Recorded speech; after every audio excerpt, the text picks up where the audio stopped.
ำลังฟังสถานีวิทยุกระจายเสียง FM 104.5 เมกะเฮิรตซ์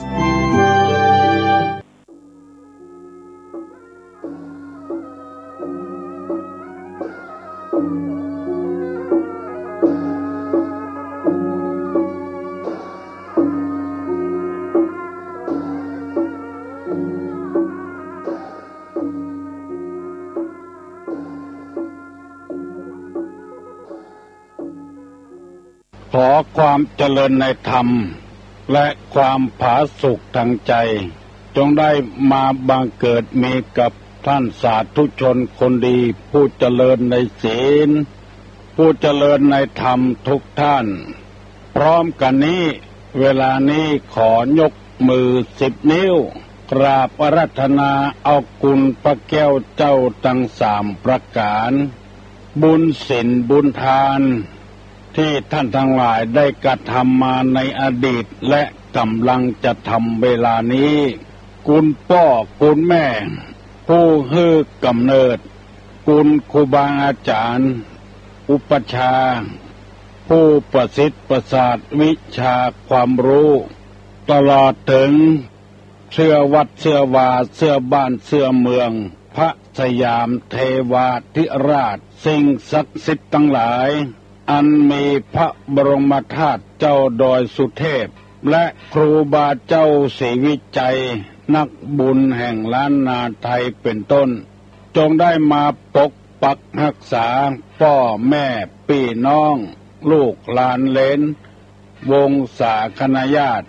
ตลอดถึงครูบาอาจารย์พระเนนเถรเจ้าผู้เปิดวิทยุรับฟังในวันนี้ทุกท่านขอให้ได้มีความสุขกายและสุขใจเหมือนกันทุกตนทุกองค์ทุกผู้ทุกคนนานแสนนานก่อนที่จะได้ดำเนินรายการต่อไปนั้นขอเชิญชวนมวลท่านสาธุชนทั้งหลายได้ไหว้พระเพื่อให้เป็นสิริมงคลกับตัวกับครอบครัวกับธุรกิจหน้าที่การงานพนมมือขึ้นว่าพร้อมกันนี้อะระหังสัมมาสัมพุทโธภควาพุทธังภควันตังอภิวาเทมิกราบสวากขาโตภควตาธัมโมธัมมังนะมัสสามิกราบสุปฏิปันโนภควโตสาวกสังโฆสังฆังนะมามิกราบหันทมยังพุทธัสสะภควโตบุพภาคณะมะกาลังกะโลมะเสนะโมตัสสะภะคะวะโตอะระหะโตสัมมาสัมพุทธัสสะนะโมตัสสะภะคะวะโตอะระหะโตสัมมาสัมพุทธัสสะนะโม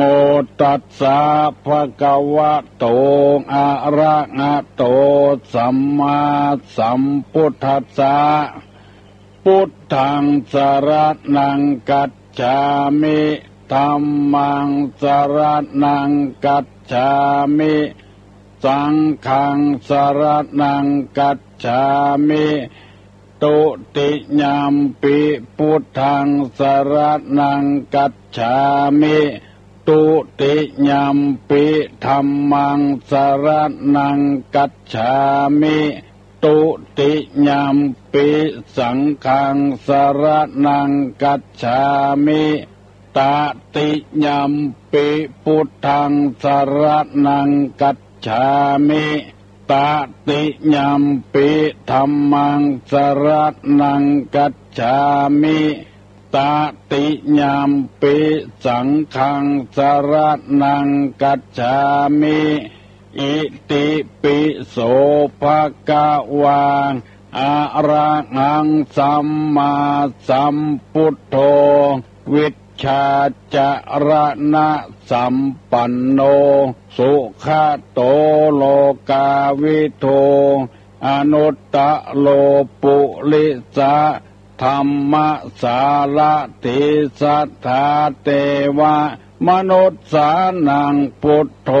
ภควาติสวากขาโตภควตาธัมโมสันติทิโกอากาลิโกเอหิปัสสิโกโอปนะยิโกปัจจัตตังเวทิตโพวินโยหิติสุปฏิปันโนภควโตสาวกสังโฆอุจุปฏิปันโนภควโตสาวกสังโฆญาญาปฏิปันโนภควโตสาวกสังโฆสามิจิปฏิปันโนภควโตสาวกสังโฆอาหุไนโยปาหุไนโยทักขิไนโยอัญจลิกาลนิโยอนุตตรังปุญญเขตังโลกัสสาติกราบหนึ่งกราบสองกราบสามกาเลนะธรรมัสสวนังเอตัมมังคะละมุตตะมังมาแล้วเน้อมาแถมแล้วเสียงก้องเสียงก้องเสียงมองต่ำเข้าเสียงตุเจ้าเทศนาธรรมมาถึงบ้านมาถึงบนเฮือนมาถึงในเฮือนมาถึงในมุ้งในสุดมาถึงเฮือนครัวมาถึงห้องน้ำมาถึงในรถมาถึงกุฏิกุฏางที่ผู้รับฟังทั้งหลายได้เปิดวิทยุเมื่อเจ้านี้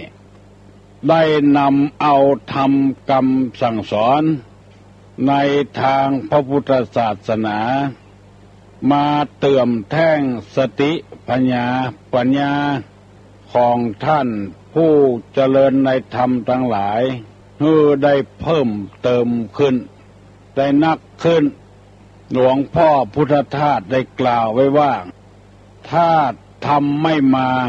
โลกาจะวินาศถ้าธรรมมาโลกาจะเจริญรุ่งเรืองคำว่าเจริญในที่นี้ไม่ได้หมายถึงเจริญในด้านวัตถุมีตึกรามบ้านช่องมีถนนหนทางมีรถมีลาไตมีโรงหนังโรงละครมีบาร์มีคับมีสถานเลิงลมนักหนาป้าป้านบ่ได้หมายถึงเจริญอย่างนั้นคือเจริญในจิตในใจคนเฮาจะเป็นพี่เป็นน้องกันมีมิตรแก้วมีสหายคำกันนักขึ้นหันอกหันใจกันบ่อิจฉาตาร้อนกันบ่ชิงดีชิงเด่นกันต่างคนต่างอยู่ของไผของมันมีการมีงานอันใดก็ช่วยกันอันนี้หมายถึงความเจริญรุ่งเรืองสันติภาพจะเกิดขึ้นในบ้านนั้นเมืองนั้นโลกนั้นหมายถึงทางจิตทางใจเจริญพัฒนาปากพัฒนาใจให้สูงขึ้นบ่ให้ใจต่ำบ่ให้กำปากต่ำบ่ให้มีมันสมองต่ำให้เจริญรุ่งเรืองขึ้นอันใดดีอันใดให้อันใดควรพูดอันใดบ่ควรพูดเพื่อมันเจริญขึ้นรุ่งเรืองขึ้นอันนี้เรียกว่าความเจริญในธรรมเมื่อบักกี่วันนี้ได้มีแม่ออกท่านหนึ่งเป็นผู้สนใจในธรรมะธรรมโมโทรศัพท์มาหาตุลุงแล้วให้บอกคือตุลุงว่ากรรมกู้กรรมที่ตุลุง ว่าเมื่อเจ้าตั้งแต่6 โมงถึง7 โมงใครขอให้ผู้ฟังทั้งหลายได้พัฒนาการฟังขึ้นโดยการที่ว่าบอกให้ฟังเหมือนเราฟังเพลงฟังละครฟังไอ้อย่างต่างๆที่เปิดโฆษณาคือฟังธรรมแล้วฟังแล้วจะได้เก็บใส่อกใส่ใจนำไปปฏิบัติให้มันถูกต้องจะหันได้ว่าบางกรรมที่ว่าไปนั้น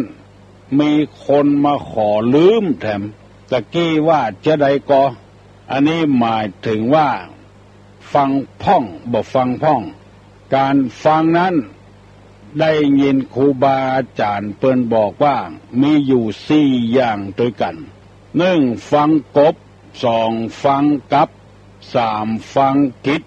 4ฟังเก็บกบกับกิจเก็บ4 อย่างด้วยกันสุดแล้วแต่ไผจะฟังกบนี่คนไทยเปิ้นว่าฟังแล้วเอาถมไว้บ่ได้เอามาใส่จิตใส่ใจตัวเก่าเอาโยนไปให้คนอื่นเหรอเปิงตุลุงว่าแท้หมอนั้นเป็นจะอันหมอนี้เป็นจี้อันนี้ว่ากลบไว้ถมไว้บ่ได้เอามาสอนตัวเก่า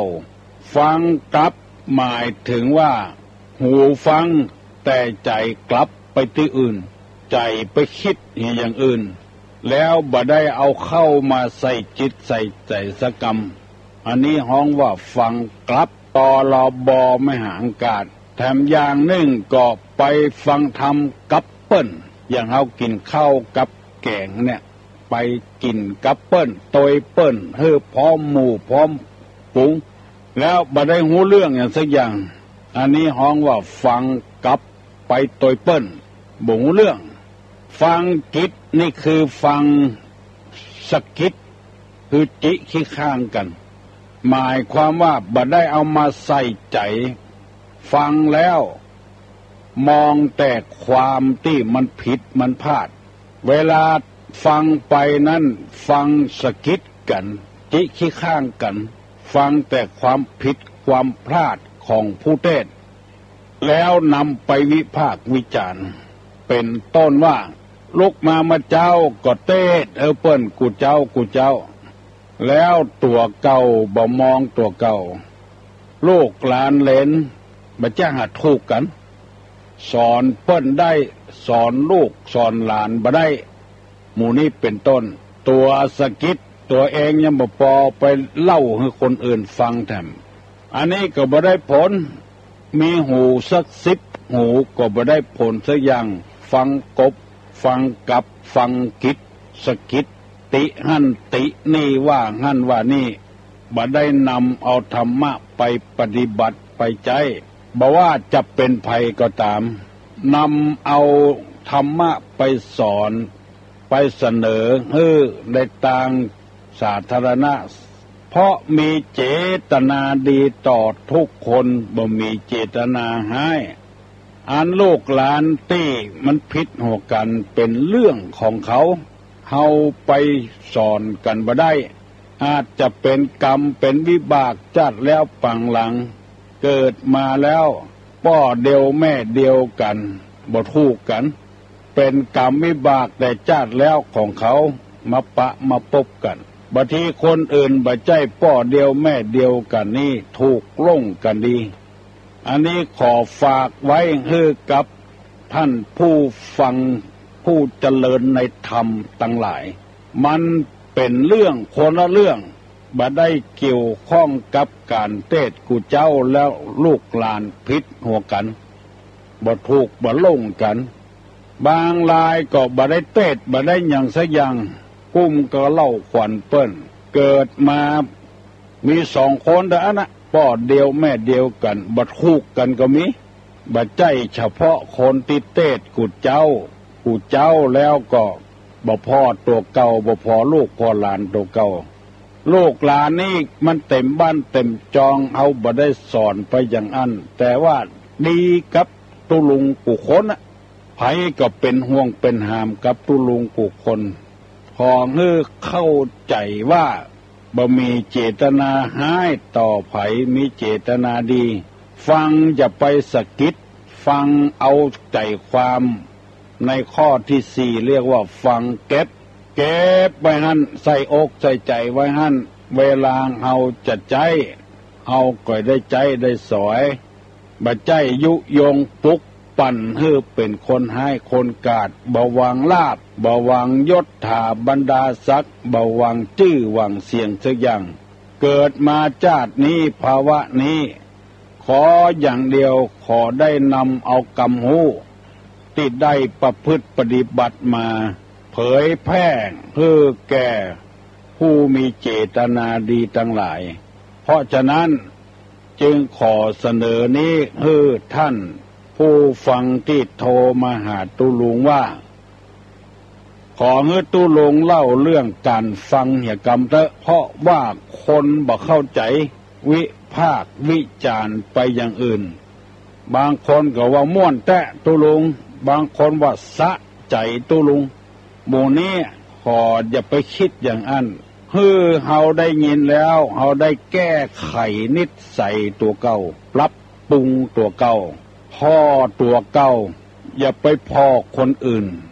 ถ้าเมาไปพ่อคนอื่นแล้วตัวเก่าก็บ่ได้หยังอันนี้ขอเสนอกรรมว่าการฟังมีฟังกบฟังกับฟังสะกิดและฟังเก็บใส่อกใส่ใจไว้เพื่อเอามีลูกมีเต้าจะได้สั่งลูกสอนหลานเพื่อได้เจริญรุ่งเรืองขึ้นของผู้ที่มีสติปัญญาทั้งหลายได้ฟังแล้วเก็บใส่อกใส่ใจไว้ปรับปรุงตัวเก่าพัฒนาจิตใจตัวเก่าพัฒนากรรมปากตัวเก่าเพื่อมันเจริญรุ่งเรืองขึ้นดังนี้เป็นต้นบ่ใช่ว่าใครว่าหยังก็ว่าไปเลยแต่ละกรรมที่ตุลุงนำมาเสนอนี้เป็นกรรมที่กลั่นกรองมาแล้วบ่ฮือบัวจำบ่ฮือน้ำคุณฮือได้เป็นหลักเป็นฐานต่อไปและแถมอย่างหนึ่งเพื่ออนาคตของเราจะได้เจริญรุ่งเรืองขึ้นตุลุงได้นำเอาธรรมะเกี่ยวกับว่าเหตุที่ทำให้คนเดือดร้อนในอนาคตนั้นมันมีตึงมดกันที่บัณฑิตนักปราชญ์เปิ้นรวมแล้วมีอยู่10 ข้อด้วยกันได้อธิบายไปแล้ว2 ข้อหนึ่งว่าบ่ชอบแสวงหาทรัพย์สมบัติเมื่อยามหนุ่มยามกำ2บ่ศึกษาเล่าเรียนศิลปวิทยาเมื่อยามเป็นเด็ก3ชอบคดโกง4ชอบฆ่าสัตว์หยาบจ้า5ชอบคบจู้6ตันนี7บ่เลี้ยงพ่อบ่เลี้ยงแม่ด่าพ่อด่าแม่ตีพ่อตีแม่ค้ำขาลาวีพ่อแม่อันนี้อนาคตบ่เจริญ8บาททำตามโอวาทของพ่อของแม่9บ่เข้าใกล้ผู้มีศีลมีธรรม10บ่ประพฤติสุจริตธรรมไม่ใกล้ผู้รู้อันนี้เป็น10 ข้อวันนี้ตุลุงจะได้ขอเมตตาเวลากับท่านผู้ฟังทั้งหลายสำหรับผู้ฟังพ่องบ่ฟังพ่องนี่อาจจะประจำถ้าตั้งใจฟังอย่างที่โยมเปิ้นโทรศัพท์มาถามบอกให้ตุลุงว่าแนะนำการฟังนั้นก็จะได้จำไว้ข้อหนึ่งบ่แสวงหาทรัพย์เมื่อยามหนุ่มยามกำ2บ่ศึกษาเล่าเรียนศิลปวิทยา3ชอบคดโกงนี่ก็หมายถึงทุจริตนั่นเองฮัลโหลกำนันนะครับฮะกำนันบุญนะครับครับลืมไปวันนี้วันกำนัน15แล้วเพิ่นทำพิธีเนี่ยลืมนี่ออกเพิ่นผ่านนะกี่โมงท่านเป็นเกินครับที่ไหนฮะที่อากาศอำเภอแล้วก็ลืมนี่ท่านถ่ายครับตุลุงนะตุลุงตุลุงเหรอลืมนี่บนไปหรือว่าวันนี้วันกำนันผู้ใหญ่บ้านเพิ่นทำพิธีเนี่ยอากาศนะการลืมนี่ออกไปไปกันไอ้พวกก็ กำเดียวจะไปวัดแม่ริมไปอธิบายให้ละอ่อนแล้วก็จะลวดไปอำเภอเนาะ8 โมงเกินเนาะเจริญพรพิเศษสำหรับท่านกำนันนิมนต์ทางโทรศัพท์ข้อที่3ว่าชอบคดโกงอันนี้บอกว่าจะอยู่บ้านใดเมืองใดตามปกติคนเฮานี้ทุกวันนี้ศีลธรรมมันห่างไปเหี่ยแล้วไผบักใครเชื่อไผแต่ก่อนนี่เมื่อหนุ่มเมื่อกำนี้ตุลุงได้อยู่กับคนเฒ่าคนแก่เปิ้นซื่อสัตย์สุจริตต่อกันเนี่ยนานี่บ่ต้องบอกสำหรับคนที่ตุกที่ยากบ่มีให้บ่มีนาคนใดจะปลูกนาจะลกกาเปิ้นไปช่วยกันไปอย่างนั้นนะโดยที่บ่ได้บอกตั้งแต่ลกกาถึงปลูกนาปลูกเข้าเสร็จแล้วเวลาจะเกี่ยวเวลาจะมัดเวลาจะหาบเข้าเหลาเวลาจะตีเข้าเจ้าของนาเปิ้นจะแบ่งเข้าฮือโดยที่บ่ได้บอกฮือกันว่าแบ่งกี่ถังกี่ต่างซื่อสัตย์สุจริตต่อกันสมัยแต่ก่อนนี่นานี่บ่มีนส.3บ่มีโฉนดเอาดอกเอื้องหมายนาเปิ้นว่ามีตะแหลวอย่างอันหนึ่งปักไว้จะรู้ว่าเป็นเขตไผ่แดนไผ่ตานละอันนี้เปิ้นฮ้อว่าดอกเอื้องหมายนาหมายเขตหมายแดนไว้บอกกดบอกโกงต่อกันถึงตีเข้าเอาเฟืองแล้วก็แบ่งเข้าให้คนที่มาช่วยกินข้าวบางคนมีนาเหมือนกันมาช่วยกันเอามือเปิ้นว่าบางที่ก็ว่าเอามือคือเปิ้นมาช่วยเฮาไปช่วยเปิ้นอันนี้คือความซื่อสัตย์บอกกดบอกโกงต่อกันมันเกิดขึ้นมีขึ้นในสมัยนั้นแต่เนี่ยไอ้ยังจะทำไอ้ยังมีศีลมีธรรมถึงบ่ไปวัดบ่ไปวาก็มีศีลมีธรรมไปเก็บเมี่ยงในป่าเมี่ยงวันศีลนี่เปิ้นปิดงานบ่ปิดวันเสาร์วันอาทิตย์ปิดเพื่อจะให้พักผ่อนไปวัดไปวาไปอาบน้ำฟังธรรมกันบางคนก็บ่ไปแต่ก็ว่ามีความซื่อสัตย์ต่อเจ้าของสวนได้เท่าใดบ่ได้เท่าใดบ่ต้องขีดบ่ต้องเขียนบ่ต้องหมายว่ามาบ่มาไว้เจ้าของเพิ่นก็ฮื้อเมียงพ่องฮื้อสตางค์พ่องได้สตางค์มาบ้านมาจองเพราะความซื่อสัตย์บ่กดบ่โกงกันมาปัจจุบันนี้พี่น้องทั้งหลายจังหันว่าตั้งแต่มีวิทยุมีโทรทัศน์ออกมาคนเอาเลยกดโกงกันตลอดเวลาจริยธรรมศีลธรรมมันห่างไปเหี่ยแล้วไผบ่เชื่อไผละไผบ่ใครศรัทธาไผแล้วเพราะว่าคนอื่นที่บ่ดีคนขี้กดขี้โกงมาอยู่กับศูนย์กับคนที่บ่ขี้กดขี้โกงเลยเป็นเหตุที่คนที่บ่เคยวอกก็วอกไว้อย่างเป็นคนขี้กดขี้โกงเขาจะสังเกตว่าเวลาจะซื้อไอ้อย่างนี้ต้องเอาตาจั่งเอาน้ำหนักเอากิโลว่าแต่ก่อนนี้เปิ้นหวนเอาซื้อ5 บาทต้องหวนเอาบ่ต้องจั่งน้ำหนักบ่ต้องเอาน้ำหนักบ่ต้องเอากิโลเอาตาจั่งมาจั่งเอาจิตใจจั่งใส่กันเข้าเป็นตางกับเป็นถังกับเป็นลิตรกันบ่ต้องมีสารแข็งเอาไม้มาสานเป็นแข้งตักเข้าใส่กันแต่ก่อนอยู่ยังมีความสุขบ่มีการกดกันโกงกันตั้งมีวิทยุมีโทรทัศน์ขึ้นมาเนี่ยมันแข่งกันขายของขายสินค้าโฆษณาเกินเหตุเกินการอย่างที่เราจะหันว่ายาบางอย่างยาชนิดเดียวใจได้กูอย่างมันเกินเหตุเกินการน้ำบาดาลน้ำบริสุทธิ์บาดาลนี่ก็โฆษณาเกินเหตุเป็นยารักษาโรคได้กูอย่างคนเขาก็เลยชอบกดชอบโกงใส่กันลองคิดพอเรามีบริษัทหนึ่งโฆษณาว่า ทางเลือกของคนฉลาดน้องเกิดใจพ่อลงอันเนี้ยมันกดมันโกงกันเห็นได้ชัดเลยหมายความว่าสินค้าของเปิ้นนะ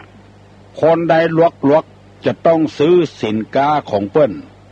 คนที่เป็นไปซื้อสินค้าของยี่ห้ออื่นบริษัทอื่นนั่นเป็นคนบ่ลวกไปเห็นละเป็นคนบ่ฉลาดไปเห็นละอันเนี้ยมันโกงซึ่งหน้าเลยคนผู้หูทั้งหลายอย่างตู้ลงในหูพ่องบ่หูพ่องก็ยังกึดออกละทางเลือกของคนฉลาดจะต้องซื้อของนั้นของนี้เป็นต้นเอาตัวรอดไปเป็นวันในที่สุดมาตึงวันเนี่ยมันจะมีการกดการโกงกันแก้ตัวกันบ่ยอมรับความผิดเอาลองสังเกตพอเถอะเตื้อลงหนทางแท้ๆน่ะโหลงมาอย่างนี้บ่ใจนะยังว่าบ่ใจเตื้อลงไปปุ่นแล้วก็ยังบ่ใจเตื้อว่าเงือเปิ้นเพี้ยเอาไปถามบ่ใจนะว่าเงือหมอนั้นหมอนี้เขาเข้าใจผิดก้าหมู่นี้เป็นต้นความกดความโกงนี่มันเกิดขึ้นมาแต่เจ้นใดเจ้นเบาบุแล้วในทางพระพุทธศาสนาพระพุทธเจ้าหันว่ามันเป็นพิษเป็นภัยกับสังคมกับชุมชนกับคนหมู่มากก็เลยเอาออกมาเสนอให้เจ้าบ้านเจ้าเมืองฟังว่าอนาคตไปหน้าของเฮาเนี่ยจะบ่เจริญคำว่าบ่เจริญนี่หมายความว่าบ่มีภัยเคารพบ่มีภัยนับถือเพราะความกดความโกงอย่างที่เฮาหันกันเป็นหัวหน้าคนไปกดไปโกงใส่เจ้าบ้านเจ้าจองความดีที่ทำมานั้นเขาหันบ่หันไปเลย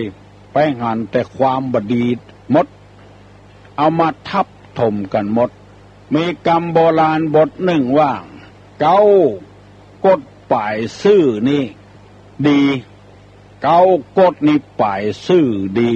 ถ้าเก้าดีป่ายกดนี่บดีหมายความว่าทำความดีมาเท่าใดก็จ้างเตอะถ้าตั้งป่ายมาหน้ามืดตาดำกดโกงไปเหี่ยเป็นเรื่องที่บดีไปเหี่ยหมดเอาความบดีมาทับถมความดีซื้อใบซื้อบอดแต่เก้ามาตั้งป่ายมากดเนี่ยถ้าตั้งเก้ากดตั้งป่ายมันซื้ออันนั้นจะมีคนนิยมชมชอบเพราะฉะนั้นขอเฮือตั้นผู้ฟังทั้งหลายจะไปชอบกดไปชอบโกงกดโกงต่อเปิ้นนะก็คือกดโกงใส่ตัวเก่านะความชั่วจะมาถึงตัวเองบางคนเป็นผู้ใหญ่บ้าน5 ปีเลือกแถมได้แถมเลือกแถมได้แถมเป็น10 กว่าปีเป็น20 ปีก็มีบางคนเป็นเตื้อเดียวสมัครแถมก็บ่ได้แล้วเพราะว่าเก้าซื่อแทบตั้งป่ายมันกดไปจะทำมือเฮาเดือดร้อนเพราะฉะนั้นได้ยินแล้วได้ฟังแล้วขอให้พยายามอย่าไปโกหกพกลมจะไปกดตัวเจ้าบางตนเขาก็เป็นดีอินดูทำคุณงามความดีมาตลอดเมื่อโลนมาตัณหาหน้ามืดเกิดขึ้นไปเนี่ยบดีบดักวิหารที่ก่อสร้างไว้ศาลากุฏิกำแพงหมดเลยเกาซื่อและป่ายมันกดไปเมื่อป่ายกดแล้วมันก็กดไปโดยหมดผู้หูผู้ฉลาดผู้มีเงินมีทองถูกคอกถูกขังเพราะว่าไปกดตั้งป่ายสมบัติที่หามาได้ถูกยึดหมดตึงของเก่าตึงของใหม่เพราะว่าไปกดต่อบ้านต่อเมืองหากินบ่ชอบตามทำนองคองธรรมกายาบ้ากาของเถื่อนไปโลภเอาตี้เอาตางของเปิ้นเอามาเป็นของตัวเพราะฉะนั้นภัยที่หวังความเจริญในอนาคตเพื่อเจริญรุ่งเรืองเพื่อพยายามข่มจิตข่มใจตัวเก่าอย่าไปกดไปโกงต่อเกินต่อกันโก ผัวเมียอยู่กับกันตั้งเก้าจัดดีเมินเข้าพิษหัวกันไปแล้วเก้าซื่อป่ายกด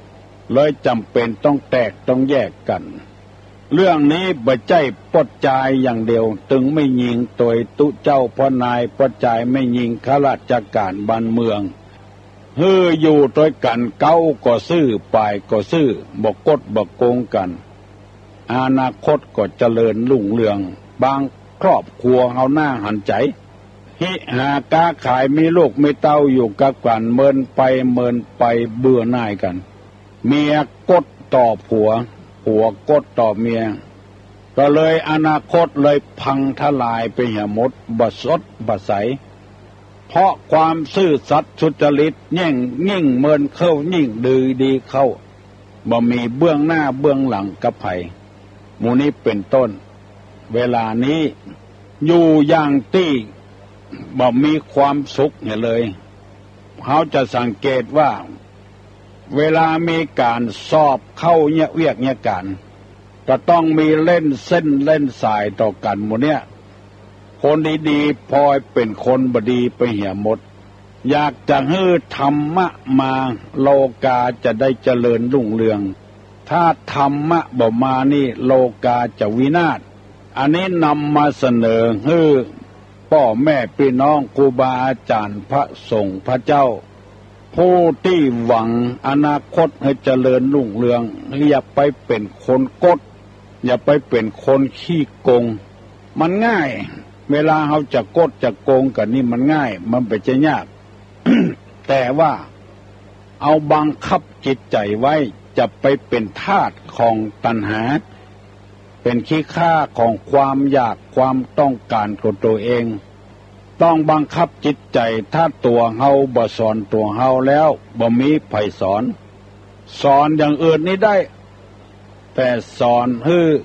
เป็นคนดีคนบ่ดีเนี่ยบางเตื้อเฮาก็หันใจพ่อหันใจแม่พ่อแม่จัดดีเพิ่นเคารพนับถือเสียงถึงบ้านถึงเมืองลูกเกิดมาบ่ดีให้ขาดพ่อแม่ก็เลยเสียชื่อเสียเสียงไปตัวบางทีพ่อแม่บ่ดีแต่เมื่อลุนปุ่นป่ายมาลูกเป็นคนดีได้เป็นเจ้าคนนายคนก็พลอยดีไปด้วยเกากดได้ป่ายซื่อก็ดีไปด้วยถ้าเกาซื่อป่ายกดนี่พอไปเสียไปให้หมดเรื่องราวเหล่านี้ขอให้ผู้ฟังทั้งหลายเข้าใจว่าตุลงก็ทำหน้าที่ของตุลงเป็นว่าพระสงฆ์มีหน้าที่อะไรบ้างบ่ใจอยู่กินแนะนำคนไปในทางที่บดีแนะนำทางให้คนถูกทำตามหน้าที่ของเฮาเก้าซื่อก็ป่ายซื่อพระพุทธเจ้าเป็นผู้มีปัญญาคุณวิสุทธิคุณมหากรุณาธิคุณพระธรรมคำสอนของพระพุทธเจ้าสอนให้ละความชั่วให้ทำความดีทำจิตใจให้สะอาดพระสงฆ์เป็นผู้ศึกษาเล่าเรียนพระธรรมวินัยแล้วนำไปปฏิบัติเมื่อปฏิบัติได้ถูกต้องแล้วเอาไปสั่งสอนคนอื่นอันนี้เป็นหน้าที่ของพระเนนของตุเจ้าพระเนนเพื่อจะฮือบ้านฮือวัดฮือตำบลอำเภอมีสันติภาพ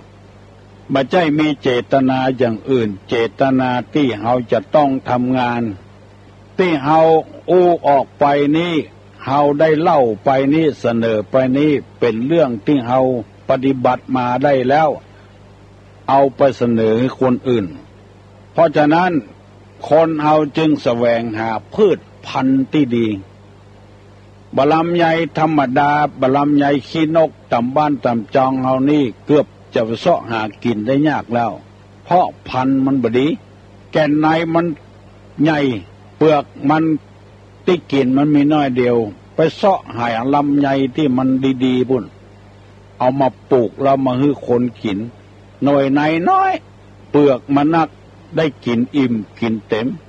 บะม่วงป้อมบะม่วง3 ปีบะม่วงขี้หญ้า บะม่วงแก้วบะม่วงสีดาบักให้มีละบะเดียวเพราะพันธุ์มันบดีเอาบะม่วงดีๆมาใส่บางทีต้นเป็นตลับนาคดังป่ายเป็นโชคอนันต์เป็นชื่อใหม่ไปอย่างหมดเพราะพันธุ์มันดีอันที่บดีเปิ้นก็บ่เอาฮื้อบ่เอาแล้วสูญพันธุ์ไปเหี่ย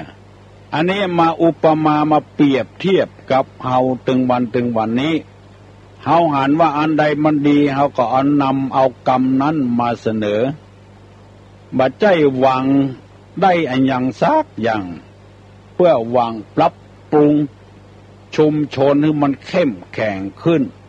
ให้มันดีขึ้นบ่ให้เป็นมอดคบไม้อย่างตึงวันนี้อาศัยเปิ้นอยู่อาศัยเปิ้นกิน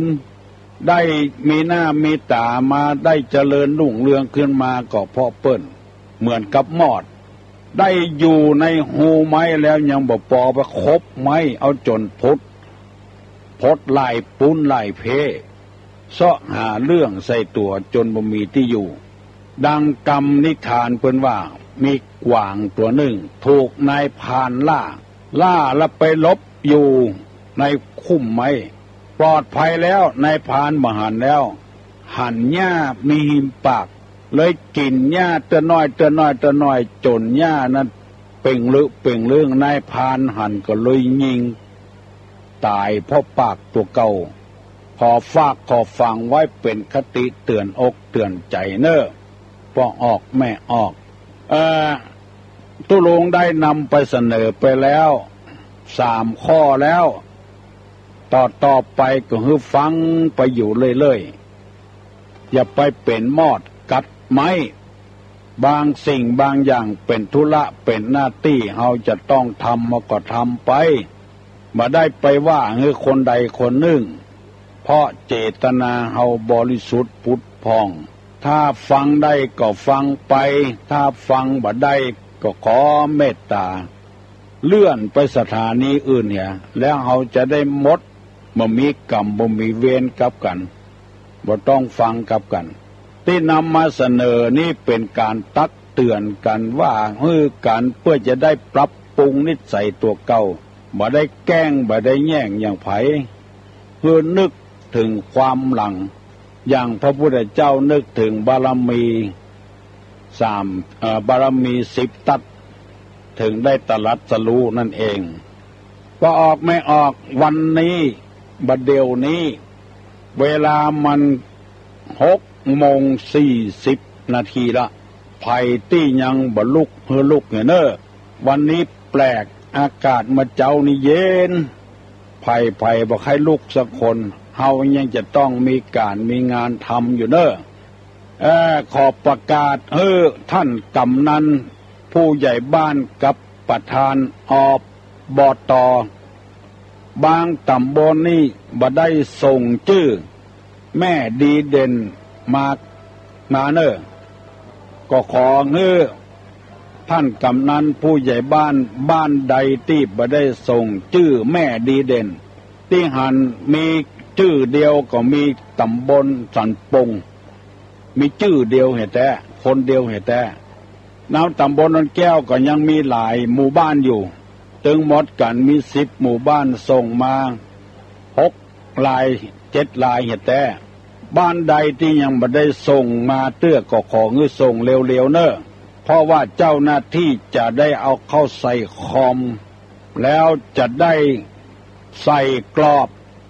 เกียรติบัตรของแม่ดีเด่นในอำเภอแม่ริมขอให้ส่งมากำเนิด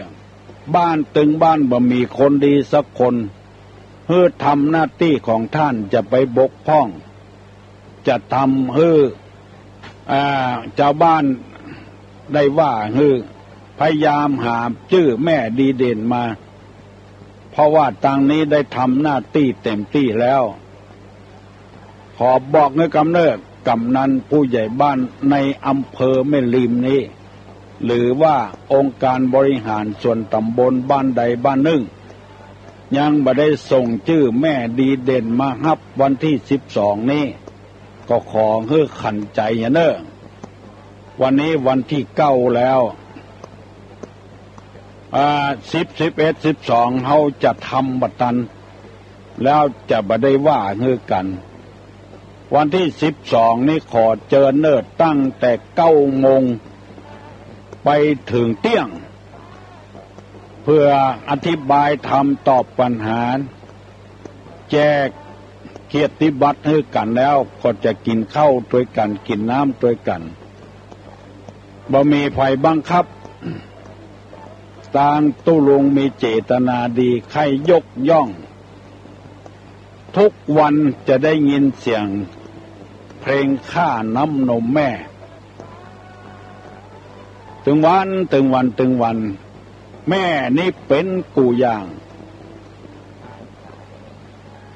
เป็นตั้งแต่ส้วมไปถึงเป็นพรมปุ่นขี้ใส่ตักเงี้ยวใส่ตักก็เป็นส้วมไปในตัวนั่นแล้วเป็นแผวครูบาอาจารย์เป็นแผวนายแพทย์เป็นแผวพยาบาลเป็นกูอย่างให้ลูกให้เต้าวันแม่ก็นึกถึงแม่ตุลุงจึงได้ขอจ้วยเพื่อเลือกแม่ดีเด่นเอามารับเกียรติบัตรเฮายกย่องคนดีให้มันดีขึ้นต่อไปบ่ได้เอามาแข่งกันคนใดที่บดีก็หูตัวว่าบดีจะไปน้อยอกมองใจของหัวใจมีกล้ามีศีลเท่าใดไผยังมาลุกเหียเน้อลุกเหียเน้อลุกหนึ่งเข้าเป่าไฟลุกทำการทำงานลุกทำกิจการภายที่ใครอู้กับตุลุงก็อู้มาได้แล้วเน้อเวลาเหลือน้อยเดียวจะต้องทำกิจธุระแถม2-3 อย่างฮัลโหล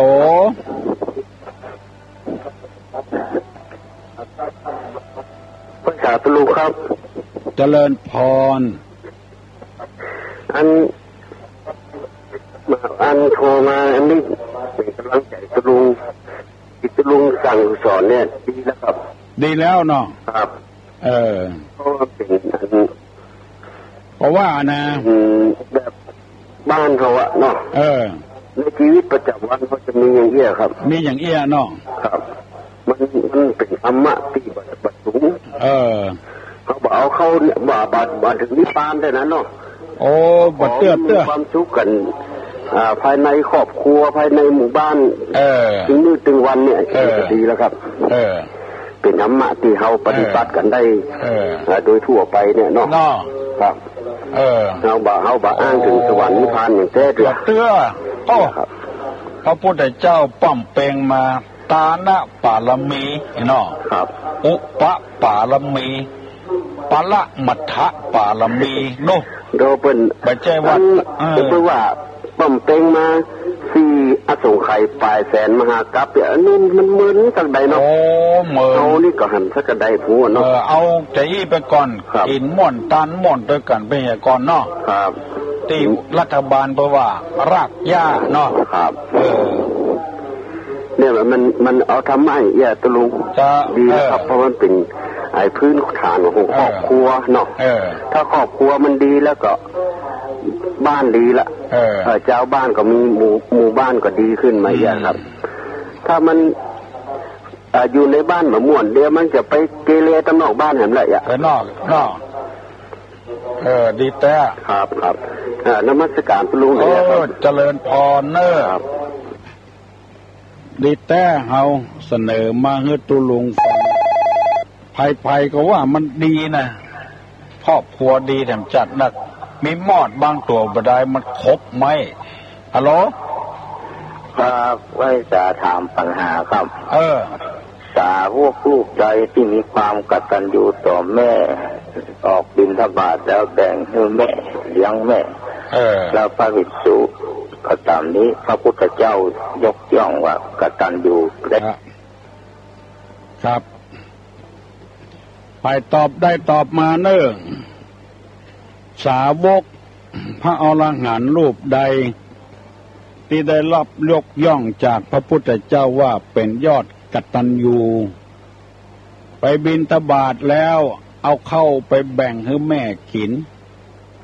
แทนที่จะสิกหาลาเพศไปอยู่กับแม่อย่างที่คนอื่นเขาอ้างเปิ้นบ่เนี่ยอย่างนั้นไปกุมเข้าแล้วไปแบ่งให้แม่กินแล้วได้รับยกย่องจากพระพุทธเจ้าว่าเป็นยอดกตัญญูป้าน้อยป้าหนานครูบาอาจารย์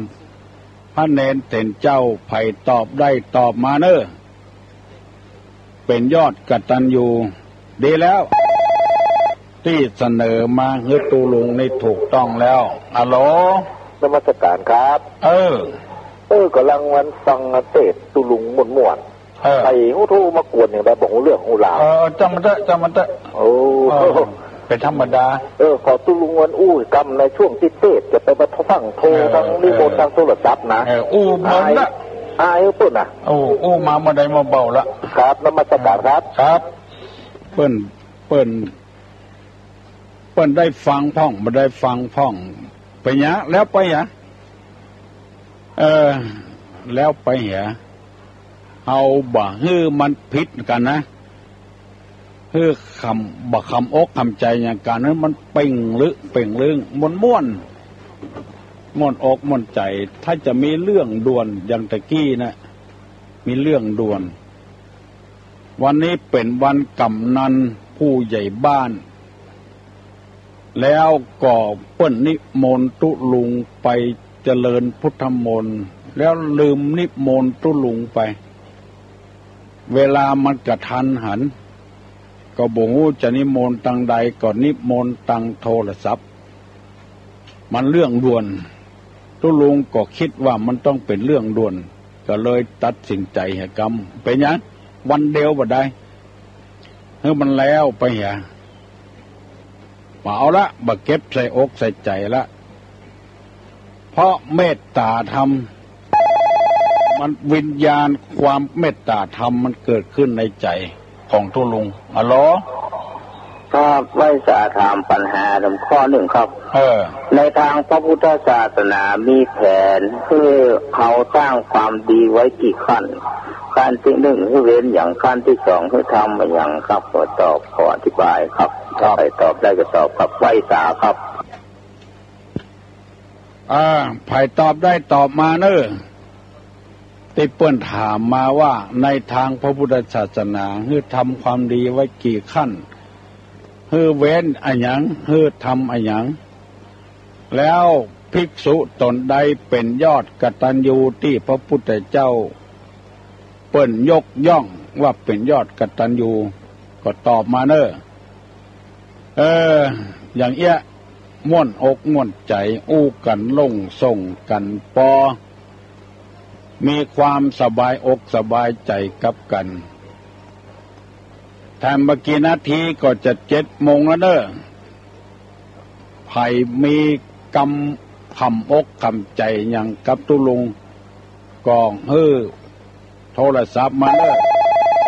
0531210058อะโหลเจ้าไว้สาเจ้าตุลุงเจ้าคุยไปว่าปางว่าว่าถามปัญหายากมาตลอด2 วันนี้บอกค่อยได้ฟังโดยมาฟังตอนใกล้จบนี่ละยากก็บ่ตอบเป็นหยังจะลองตอบข้อนี้ดูข้อสุดท้ายนี้ดูคือละความชั่วทำความดีอะค่ะเนาะละชั่วทำดีเนาะเป็นจากความชั่วทำใจผ่องใสอย่างนี้เนาะเราคงจะได้แค่นี้แต่ว่าข้อก่อนหน้านี้มาได้แต่เลยเราจะต้องไปทำละค่ะมาได้ก็บ่ตอบน้องเนาะเจ้าให้คนอื่นตอบเนี่ยหนังสือน้องได้ฮับแล้วนะเจ้าอยู่ที่พระครูหมดเลยเราต้องขอบคุณ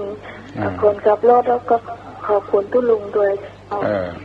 เราขอบคุณเจ้าสัจจะนั่นน่ะบอกคือไปส่งก็ไปส่งนั่นน่ะสัจจะไปขอหนังสือก็เอาไปส่งให้ละ คนเรามันต้องเอื้อเฟื้อเผื่อแผ่กันเนี่ยอาศัยลมอาศัยดินอาศัยน้ำอาศัยไฟก็ต้องตอบแทนบุญคุณกันเพื่อบ่ฮื้อได้เอาซื่อป่ายกดมันซื่อตลอดฮัลโหลครับไว้สาถามปัญหาข้อหนึ่งครับสาวกในทางพระพุทธศาสนานักปราชญ์ผู้ฉลาดท่านบัณฑิตจนได้กล่าวไว้ว่าสาวกลูกใดที่เปรียบเหมือนกับว่าเกาซื่อสาวกลูกใดที่เปรียบเหมือนกับป่ายกดนะครับครับดีแล้วต่อถามมาเรื่อยๆเถอะเปิ้นถามมาว่าลูกศิษย์ของพระพุทธเจ้าเนี่ยตนใดที่เกากดป่ายซื่อตนใดที่เกาซื่อป่ายกดให้ได้ตอบมาในอดีตแล้วบัจเจปัจจุบันฮัลโหลสวัสดีครับตอบปัญหาครับครับพระเถระตีมีความกตัญญูนะครับชื่อพระมหาโมคคัลลานะแม่นนะครับมหาโมคคัลลานะครับถ้าจะแม่นในกหาเนาะธรรมสการนะครับเจริญพรตุเจ้าก็ว่าจะบ้านบ่ฮะเจริญพรนะดีละเก้ากดป่ายซื่อนี่มันดีฮัลโหลเจ้าตัวลุงเจ้าเขาตอบกันทางฟังว่าหำข้อหนึ่งเจ้าที่ต้นโคตรปลายตรงนั่นมันเป็นนั้นองคุลิมาน่ะแม่ตัวเจ้าตัวลุงเจ้าแม่นแล้วเป็นมหาโจรแล้วก็ได้มาบวชเก้ากดป่ายซื่อเจ้าเจ้าแค่นี้เจ้าเงินดีเนอะดีแล้ว